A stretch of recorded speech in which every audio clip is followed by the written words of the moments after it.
Hoje vou falar do penúltimo episódio da primeira temporada de Pluribus, Estratégia do Charme. Esse aqui é aquele episódio tipo perigoso, porque ele tenta te convencer na moralzinha, na parcimônia de que talvez os outros estejam certos. Só que aí ele te mostra o preço dessa suposta paz. Aquilo foi um passo rumo à redenção ou foi o começo de uma queda da Carol?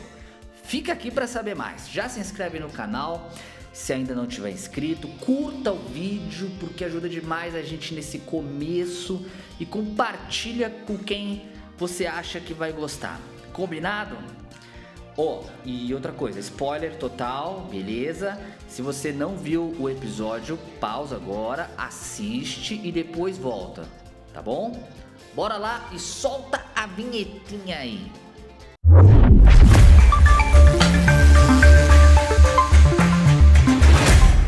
Vamos lá, esse episódio é um ataque emocional. A gente chega no ponto crítico. A Carol tá tentando entender os outros, tentar achar uma brecha ali, mas sem virar parte do sistema.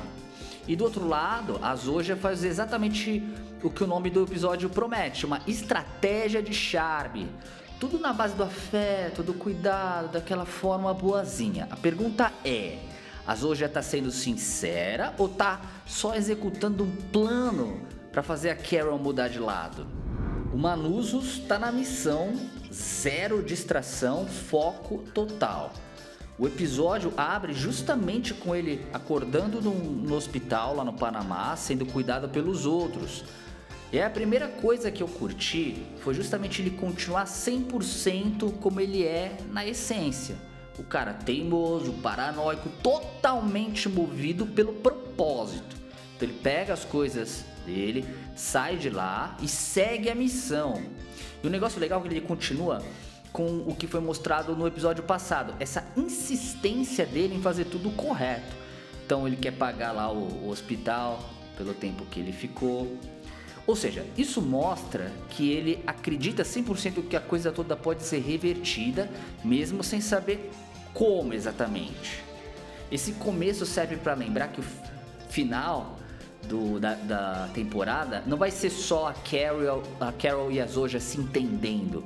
O Manuzos se encontrando com a Carol certamente vai ter muita importância. E aí vamos lá, e a Carol junto com os outros? A Carol passa mais tempo com a Zoja e com os outros. O episódio fica mais quieto, mais de conversa, de leitura, de expressão. Isso é muito intencional.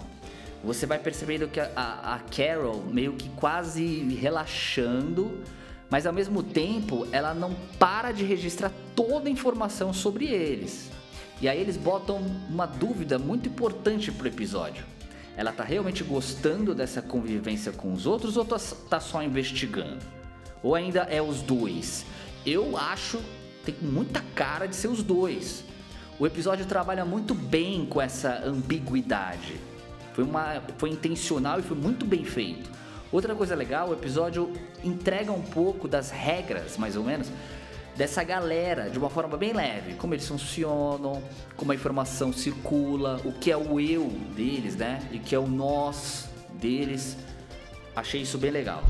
E aí vem uma parte importante. Os outros recriam aquela lanchonete que é uma memória da Carol, exatamente como era antes. E aí eles trazem inclusive a mesma garçonete que atendia ela no passado. Aí te bota outra pergunta: isso aqui é um presente ou uma manipulação emocional? Lembra até um pouco o Show de Truman, o filme do Jim Carrey. Parece uma encenação para poder te manipular. E a Carol meio que percebe isso e cai fora de lá. E aí ela confronta a Zoja. E a resposta da Zoja é tipo: a gente sabe que você não quer desistir, mas a gente no fundo quer que você desista. Ou seja, eles não estão negando o jogo. Eles só estão dizendo que acreditam que esse jogo é meio que pro bem dela. E a intimidade delas e a individualidade da Zoja. O episódio mostra a coisa íntima, da relação carnal das duas. Tem o beijo, tem o sexo, tem a proximidade. E o episódio te leva a pensar de novo. dá pra falar de consentimento de forma normal quando o outro lado é tipo um coletivo que lê padrões e consegue antecipar? E outro ponto, extremamente importante, a Carol tenta puxar a Zoja o tempo todo pro eu, pro indivíduo.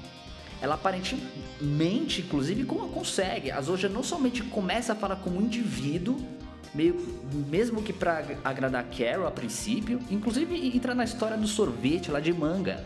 É um detalhe humano muito específico. Isso aqui claramente foi uma jogada de roteiro para dar um leve sinal de que as coisas podem ser mudadas. Talvez indivíduo para indivíduo, a gente não sabe. É bem possível que em algum momento, talvez no último episódio ou na próxima temporada, a Zoja comece a tomar decisões por ela mesma. Essa cena realmente dá aquela sensação de que tem algo de individual lá dentro. Esse episódio é um teste pra gente, é um teste psicológico, muito bem feito por sinal. Ele pega a nossa solidão, a ansiedade, né, o caos do mundo todo e oferece em troca tipo uma utopia. Vem pra cá, pô, aqui é a paz, aqui é o acolhimento. E aí ele pergunta, você aceitaria? Se o preço fosse abrir mão do seu eu, da sua individualidade? E sobre a Zoja, o grande suspense aqui não é se ela é boa ou má, ou coisa do tipo. É se a Zoja é realmente 100% parte do coletivo ou se ainda tem alguma individualidade lá dentro. E outra coisa bem legal é que o episódio joga dos dois lados. Essa coisa da ambiguidade. Tem momentos que parecem genuínos e tem momentos que parecem friamente calculados. Essa ambiguidade é o que deixa o episódio tão forte. E aí, enquanto a Carol tá no campo emocional, o Manussos, ele representa a continuidade da missão. Ele é o lembrete de que essa história ainda pode virar um conflito real. Isso com certeza vai ter um papel no último episódio. Agora, 3 perguntas que o final precisa responder. 1. Dá pra tirar o coletivo dos outros? E qual o custo disso, né? 2. Essa coisa com a Zoja é um teatro coletivo ou realmente tem uma espécie de indivíduo lá dentro? 3. Qual vai ser a consequência do encontro do Manussos e da Carol? Isso tudo deve levar e mostrar o rumo da segunda temporada. Olha, no geral eu curti o episódio, esse é o 8, né? Porque ele te seduz e gera muito questionamento. Ele não tenta te convencer de que os outros são bonzinhos. Ele tenta te convencer que a alternativa do mundo humano é tão zoada que a utopia deles parece ser a coisa certa. É muito tentador. Inclusive a série toda bate nessa tecla, né? E a Carol tem que lidar com tudo isso. Ela tá ali no meio. É muito interessante isso.